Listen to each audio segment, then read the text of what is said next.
हाय दोस्तों, मैं आनंद कुमार पटेल आप सभी लोगों का इस अपने YouTube के इस प्लेटफॉर्म पर आप लोगों का हार्दिक स्वागत और अभिनंदन करता हूं। आइए आज हम जो सूरसागर से सूरदास जी का जो हिंदी का कक्षा 10 का पहला चैप्टर है जो कि सूरसागर से लिया गया है, इसका यह आज लास्ट पार्ट है, अंतिम पार्ट है, ये तीसरा पार्ट है। अगर इसके पहले का अगर आप लोग वीडियो नहीं देख पाए हैं तो उसका लिंक, 2 पार्ट हम बनाए हैं, उसका लिंक हम आप लोगों को डिस्क्रिप्शन में दे देंगे। आप लोग जाकर के पहले इसके पहले का वीडियो आप लोग देखिए, इसके बाद इस तीसरे पार्ट को देखेंगे, तब जाकर के इस पूरे व्याख्या को आप लोग आसानी से समझ सकते हैं। पूरे इस श्री कृष्ण के बाल लीला का जो वर्णन है उसको अच्छी तरीके से आप लोग समझ सकते हैं। उस दोनों वीडियो का लिंक हम आप लोगों को डिस्क्रिप्शन में दे देंगे, पहले आप लोग उस वीडियो को जाकर देखिए। इसके बाद आइए हम इस तीसरे पार्ट को स्टार्ट करते हैं जो कि काफ़ी ज़बरदस्त है। यह तीसरा पार्ट श्री कृष्ण के बाल लीलाओं का वर्णन सूरदास जी ने बहुत ही अच्छे तरीके से किया है। तो आइए देखते हैं हम इस तीसरे पार्ट को।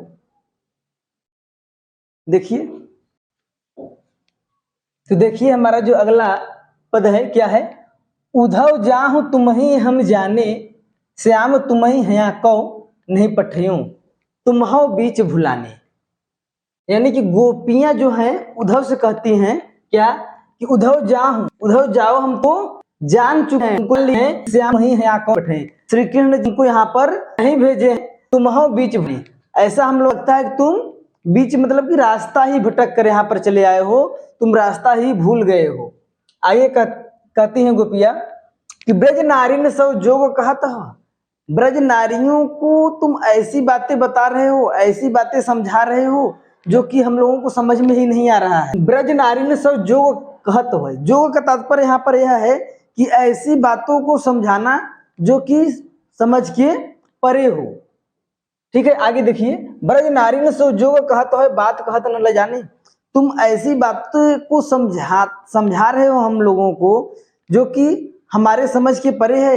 ऐसी बातें कहते हुए या तो फिर समझाते हुए तुमको लज्जा नहीं आ रही है कि बड़े लोग न विवेक तुम्हारे, तुम लोग तो बड़े लोग हो, विवेकवान हो, बुद्धिवान कहलाने वाले हो, ऐसे भाई यानी ऐसे अज्ञानता भरी बातें कर रहे हो, ऐसे अज्ञानी तुम बन गए हो कि तुम्हारे पास तनिक भी बुद्धि नहीं है। जो भी हम समझ पाए ऐसी को तुम हम लोगों को समझा रहे हो। आगे देखिए, हम सो कहीं लई हम सही कहे, जिय गुण लेहु सयाने। हमसे तो तुम कह लिए हम सह लिए, जिय गुण लेहु सयाने। हमसे तो कह लिए तुम ये सब बातें, हम तो सह लिए, लेकिन और किसी से बातें मत कहना। जिय गुण लेहु सयाने, हमको तुम समझा रहे हो, बड़ा सयाने बन रहे हो। सयाने मतलब कि अपने आप को मतलब कि बहुत बुद्धिमान समझ रहे हो। अबला मतलब कि असहाय नारी, असहाय नारी, दिगंबर मतलब कि दिशाएं ही जिसका वस्त्र हो। हम असहाय नारियों को, अबला नारियों को मस्ट करो पहचाने। तुम अभी तक पहचान नहीं पाए हो कि हम लोग अपना शुद्ध बुद्ध खो चुके हैं माधव के लिए, श्री कृष्ण के लिए। न हम लोगों के अस्त्र का कुछ पता है, मतलब ये जो पहनावा है, अबला कहत दशा दिगंबर, मतलब कि जो हम लोगों का पहनावा है, पहनावा ओढ़ना है, ये सब का पता ही नहीं है। और तुम हम अबला जैसे नारियों से स्त्री तुम जोड़ने की रहे हो, मस्ट करो पहचाने। अभी तुम्हारा मति भ्रष्ट है, तुम हम लोगों को पहचान नहीं पाए हो। यह साच कहा तुमको अपनी सौ, बुझ तुम सच सच बताओ। हम तुमको अपनी सौगंध दे रहे हैं, तुम अपनी सौगंध खाकर कहो कि यह साच कहा तुमको अपनी सौ, बुझत बात निदाने। तुम सच सच बताना अपनी सौगंध खा करके, क्या कि बात सूर श्याम जब तुम हई पाठियों तब नहीं कहूँ मुस्काने। तुम सच सच बताना कि जब तुमको यहाँ पर माधव श्री कृष्ण जी भेजे थे तो ऐसा तो नहीं था कि वो मुस्कुराए थे या तो फिर तुमसे मजाक में ये बातें कहे थे यहाँ पर जाकर के जोग करने के लिए, क्योंकि वे तो हमारे बारे में सब कुछ जानते हैं कि हम हृदय से, सच्चे मन से उनकी हो चुके हैं। गोपियां कहती हैं उद्धव से कि वो तो सब कुछ जानते हैं कि हम तो पूरे मन से उनके हो चुके हैं, तो वो जोग करने के लिए तुमको यहाँ पर भेजेंगे। ऐसा तो नहीं है भेजते समय वो मुस्कुराए थे। तुमको तो पता है कि हमारा दशा ऐसा हो गया है कि हम लोगों का जो पहनावा है क्या कैसे है उसका हम लोगों का चेतना उसका है ये नहीं है। हम लोगों का जो पहनावा है वो दिगंबर के जैसा हो गया है, मतलब दिशाएं ही हम वस्त्र हो चुकी है, वस्त्र का कुछ भी ख्याल नहीं है हम लोगों को। और तुम हमको जो की बातें बता रहे हो, जो करने के लिए समझा रहे हो, ऐसा तो नहीं है कि वो माधव भेजते समय तुमसे मजाक किए हो या तो फिर मुस्कुराए तो नहीं थे। आइए ये बातें आप लोगों को समझ में आ गया होगा। आइए हम अगला पद देख लेते हैं। देखिए, निर्गुण कौन देश कौ बासी, मधुकर कहीं समझाई, सौह दें बूझत साच नहासी। उद्धव से गोपियां कहती हैं, अच्छा तुम बताओ, तुम जिस देवता की आराधना करने के लिए कह रहे हो, जिस निर्गुण की आराधना करने के लिए कह रहे हो, वो निर्गुण कौन देश को वासी, वो किस देश का वासी है, वो कहाँ रहता है, उसके बारे में बताओगे हमको। जिसकी तुम आराधना करने के लिए तो फिर जिसकी तुम जिससे प्रेम करने के लिए कह रहे हो, वो किस देश का वासी है, कहाँ का है वो। आगे देखिए, मधुकर कहीं समझाई। मधुकर आया है किसके लिए, उद्धव के लिए आया है। मधुकर का तात्पर्य यहाँ पर उद्धव से है। उद्धव से कहती हैं, मधुकर कहीं समझाई, हमको समझा करके बताओ एकदम साफ साफ बातें। सौह दे, अपनी सौगंध दे करके कहती हैं गोपियां कि तुम हमको समझा कर बातें बताओ, बुझत साच न हंसी। ये हम हंसी में तुमसे नहीं पूछ रहे हैं, मजाक नहीं कर रहे हैं, सच सच बताओ, तुम्हारी सौगंध है कि ये बताओ कि निर्गुण कौन देश का वासी है। आगे कहती हैं, को है जनक, कौन है उसका जन्मदाता, कौन है उसको जन्म देने वाला। जनक मतलब यहाँ पर तात्पर्य है पिता से। वो है जनक, कौन है जननी, उसके पिता कौन है, उसके माता कौन है, कौन नारी को दासी, उसकी पत्नी कौन है और उसकी सेविका कौन है। ये बातें साफ साफ बताओ, हम तुमसे हंसी मजाक नहीं कर रहे हैं। ये गोपियां उद्धव से कहती हैं। आगे कहती हैं, कैसे वरण कैसे रंग है उसका, जिसकी तुम आराधना करने के लिए कह रहे हो, जिससे तुम योग करने के लिए कह रहे हो, उसका वरण मतलब रंग कैसा है, उसका वेशभूषा कैसा है, कैसा उसका पहनावा है। कैसो के रस में अभिलाषी, उसको किस रस की चाह है, उसको किस रस का अभिलाषा मतलब वो कैसे किसको चाहता है, या तो फिर उसकी चाहत क्या है, किस रस की वो अभिलाषा करता है। पाओगी पुण्य कियो आपनो, जेवर करोगे गासी। एकदम साफ साफ बताओ, टोल मटोल करके बातें झूठ झपाड़ी अगर बोलोगे तो तुम जैसा करोगे वैसा पाओगे, जेवर करोगे गासी। अगर तुम चुगलखुराई करोगे, अगर बातें बनाकर इधर उधर करोगे तो पाओगे पुण्य कियो आपने, जैसा करोगे वैसा पाओगे, यानी वैसा तुम जैसा करनी वैसा भरनी। आगे देखिए, सुनत मौन है रहे हो बाबरी।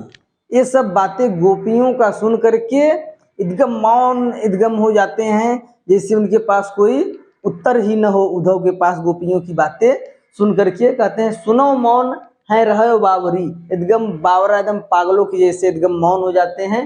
सूर सबय मतिनासी, सूरदास जी कहते हैं कि गोपियों की बातें सुन करके जो उद्धव हैं एकदम मौन रह जाते हैं, एकदम पागलों के जैसे एकदम केवल बातें गोपियों का सुनते हैं। आगे देखिए, ये हमारा अंतिम एकदम लास्ट पद है। और यहाँ पर वहां से गोपियों के पास से जब उद्धव जाते हैं देवकी के पास, नहीं जसोदा मैया के पास जाते हैं, तो जसोदा मैया क्या कहती हैं, अपना संदेशा उद्धव से देवकी के लिए क्या संदेशा भेजती हैं देवकी को। कौन, जसोदा मैया, कि संदेशो देवकी सो कहियो। उद्धव से कहती हैं जसोदा मैया कि हमारा जो संदेशा है वो देवकी से कहिएगा उद्धव, क्या कि हाँ तो धाई तिहारे सुत की, मैं तो केवल धाय माँ हूँ तुम्हारे पुत्र की, मैं तो केवल धाय माँ ही हूँ तुम्हारे पुत्र की, माया करत ही रहियो। हमारे ऊपर भी अपना दया दृष्टि जो है बनाए रखिए। कोई अगर हमारे योग्य अगर कोई अगर काम हो तो निसंकोच हमारे ऊपर आप बेहिचक ही हमसे कहिए और हमारे ऊपर दया बनाए रखिए। कौन कहता है, जसोदा मैया कहती हैं देवकी के लिए संदेशा भेजती हैं, क्योंकि जन्म देने वाली कन्हैया की जो है वो माँ कौन है, देवकी हैं, और जो पालन पोषण करने वाली हैं वो कौन है, जसोदा मैया है। तो जसोदा मैया संदेशा अपना भेजती हैं देवकी को कि मैं तो केवल तुम्हारे पुत्र की एक धाय माँ हूँ, केवल पालन पोषण करने वाली हूँ, और मेरे ऊपर भी अपना दया दृष्टि बनाए रखना। कहती है कौन, ये जसोदा मैया किससे, उद्धव से अपना संदेशा भेजती है। आगे देखिए, यद्यपि टेव तुम जानती उनकी तव मोहि कही आवे। हम जानते हैं कि सब बातें आपको पता है, लेकिन फिर भी मैं कुछ बातें उनकी जो बचपन की हैं, क्योंकि बचपन में मैं तो केवल मैं ही मतलब कि बचपन में उनके नखड़े को या तो फिर उनका पालन पोषण की हूँ, तो ये बातें हम जानते हैं और इसलिए आपको ये सब बता रहे हैं। क्या कि प्रात होत मेरे लाल लड़ाईते, सुबह होते ही मेरे जो लाल लड़ाईते हैं, मेरे प्रिय श्री कृष्ण गोपाल हैं, उनको क्या प्रात होत सुबह ही होते क्या माखन रोटी भावे। सुबह होते हो जैसे ही सुबह होता है मेरे कृष्ण गोपाल को माखन रोटी बहुत प्रिय लगता है। सभी भोजनों में प्रिय क्या है, उनको माखन रोटी है और उनको बहुत अच्छा लगता है। तेल उबटनव अरु ता तो जल ताही देखी भई जाती। तेल और उबटन जैसे ही देखते हैं और ठंडे जल को देखते हैं, वो देखते ही भाग जाते हैं। आगे देखिए, जोई जोई मांगत सोई सोई देती, क्रम क्रम करी के नहाते। जो जो वो मांगते हैं मैं वो उनको देती हूँ, उनकी सभी इच्छाओं को पूरा करती हूँ, तब जाकर के वो एक एक अपनी इच्छाओं को पूरा करके वो क्या करते हैं, क्रम क्रम पूरा करके तब जाकर के वो नहाने के लिए तैयार होते हैं। सूर पथिक सुन मोहि रैन दिन, बढ़व रहत उर्सोच।